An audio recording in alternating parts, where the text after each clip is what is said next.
Muy buenas tardes, estimado docente, licenciado Carlos Marcillo. Les saluda Narcisa Condoy Paladines, estudiante de la nivelación del paralelo B. El día de hoy voy a darle a conocer sobre qué son los mecanismos de defensa y los diferentes tipos según Sigmund Freud. ¿Qué son los mecanismos de defensa? Los mecanismos de defensa son reacciones inconscientes que todas las personas tenemos ante diversas situaciones emocionalmente difíciles de aceptar, y por lo tanto nuestro cerebro las utiliza como para dar ese equilibrio psicológico y de alguna u otra forma evitarnos malestares o sufrimientos en su momento. Según Freud, también él manifiesta diversos tipos de mecanismos de defensa que poseemos las personas.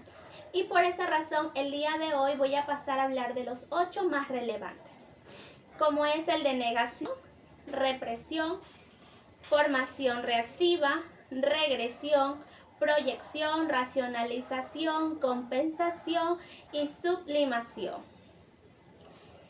El de negación es aquel que implica absoluto bloqueo, o también se puede decir que es cuando la persona es incapaz de reconocer algo experimentado sobre la realidad.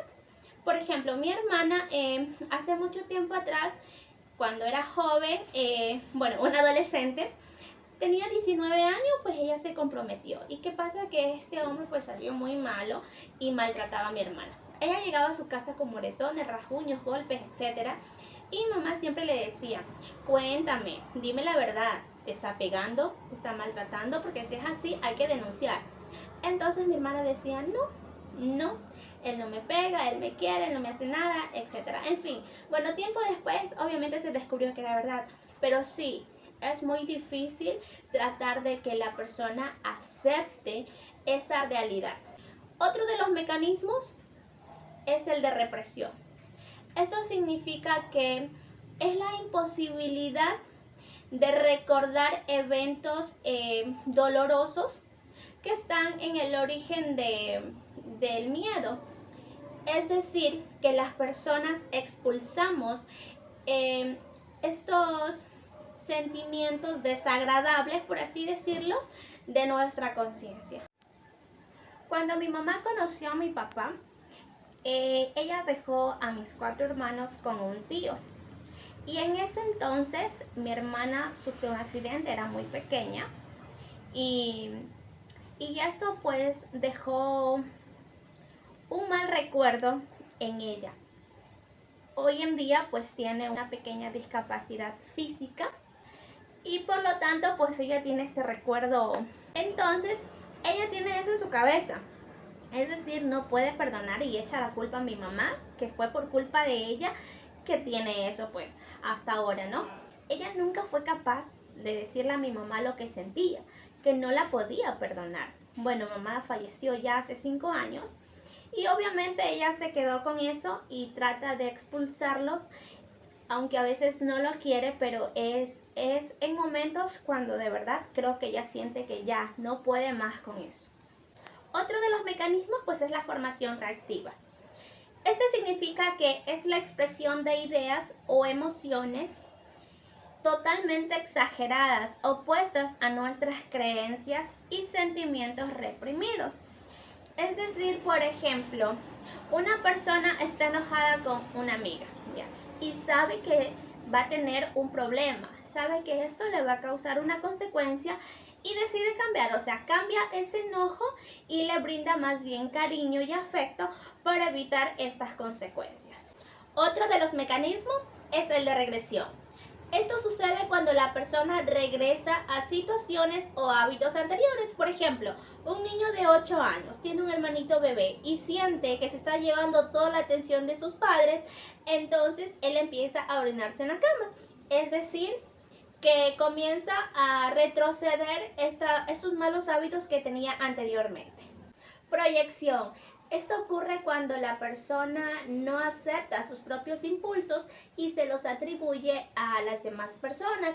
Por ejemplo, un hombre cuando es celoso, cela constantemente a su pareja Y esto puede decir, o sea, que él está proyectando que él puede ser hasta infiel y por esa razón, pues lo proyecta en su pareja. Y otro de los mecanismos más es el de racionalización. Esto ocurre cuando la persona trata de justificar su comportamiento propio con excusas probablemente falsas. Por ejemplo, un estudiante de la secundaria tiene que cumplir con una tarea. Entonces él se inventa que su mamá está enferma y por esa razón pues no puede cumplir.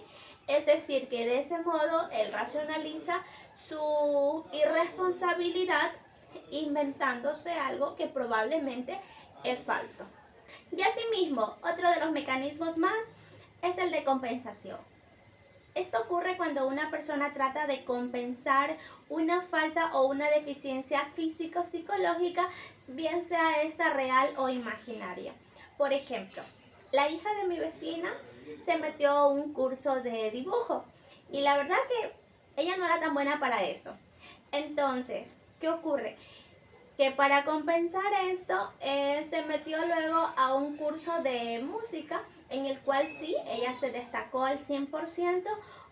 Hoy en día pues forma parte de una banda musical, entonces considero que eso forma parte de un mecanismo como es el de la compensación. Mecanismo de sublimación. Esto ocurre cuando una persona tiene deseos frustrados y para drenarlos pues busca actividades o situaciones que sean agradables y más que todo aceptables por la sociedad. Por ejemplo, puede ser un adolescente de unos 12 años que tenga una mala conducta en el colegio, que pelee con sus compañeros, etcétera. Él puede entrar a un curso de karate para que de esa forma él pueda aplicar en una actividad que obviamente va a ser aceptable por la sociedad en vez de tener esta mala conducta en su colegio. Antes de pasar a culminar mi video, quisiera mencionarle, considero yo de manera personal, uno de los mecanismos más utilizados de las personas pues es el de desplazamiento. Esto ocurre cuando la persona, en vez de enfrentar uno de sus miedos, enojos o sentimientos, se rehúsa y más bien busca de una forma alternativa de descargar este sentimiento. Por ejemplo, en mi casa, mi esposo cuando se enoja, él no se desquita con nadie, pero sí con las paredes, con el mesón, etcétera. O si encuentra una botella en el piso, boom, la patea.